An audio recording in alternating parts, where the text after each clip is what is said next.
All right, we're going to continue where we left off. Let's go ahead and make another sketch on this surface here. Press N to give it so it's straight on. We're gonna create a slot here. If we come up here, it's a slot. But before we do that, in order to do this command, usually what you can do is you can put your cursor over the top of any one of those commands, and it kind of tells you how it's going to do it. Create slots around selected sketch curves, including lines, splines, and arcs.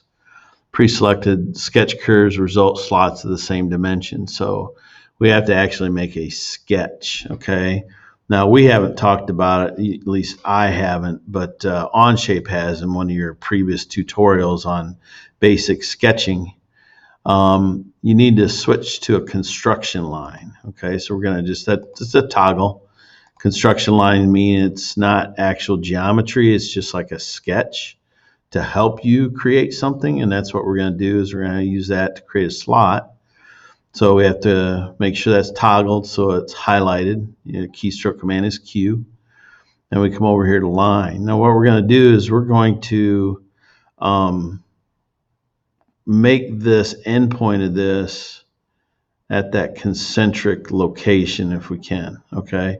And if we can't, that's fine. Yeah, there we found it. So you just kind of have to move it around because it just kind of, it might go to those endpoints and stuff.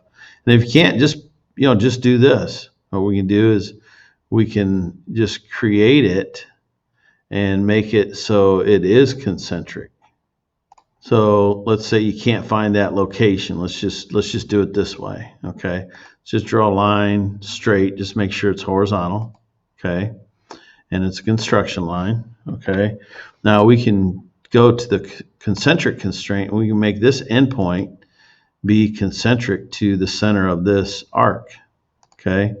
So it doesn't necessarily have to be arcs and circles. We usually define it that way, but it can also be endpoints. Endpoint of this to be concentric to that. So they're going to have the same. So let's turn constraints on, and then we're going to see that, okay? So if we've got that constraint, this sketch, can we move it? Because we talked about when you put dimensions and stuff, since this distance from here, center to this, center to that, I do believe was 12, then we shouldn't be able to move this because it's constrained to that distance that was 12 before, okay? So this little line here is constrained, even though it's fully constrained because we can't move it, can't do anything with it, so it's fully constrained. So we don't need to put any dimensions on there, okay, because we had already put the dimension from this center to this center as 12 in our previous video. So with that being said, now we can come up here to the slot command.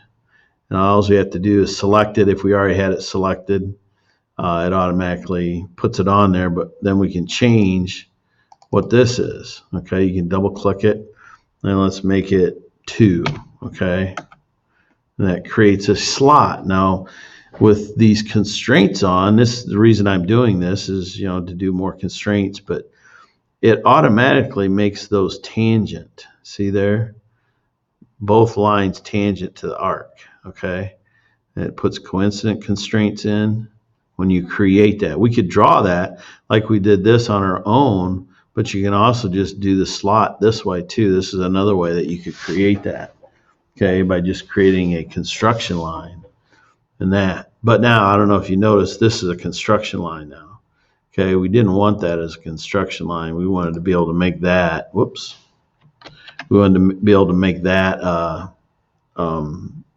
solid line. So you could go to undo, just make sure that's toggled off because sometimes it'll stay toggled. Then you can go to the sketch and then put that in there, and now it becomes a solid line, okay?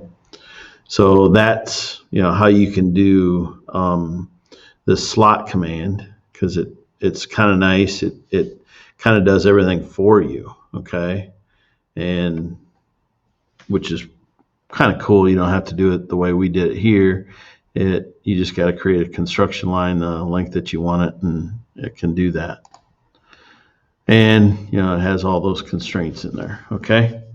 So let's do that one, and let's go ahead and exit out of that sketch, press Shift 7, and let's go ahead and cut this out. Okay, so we did one cut before, just one. So we're going to come here to remove, and then we're going to choose this. See, we could choose this, the outside part here, this.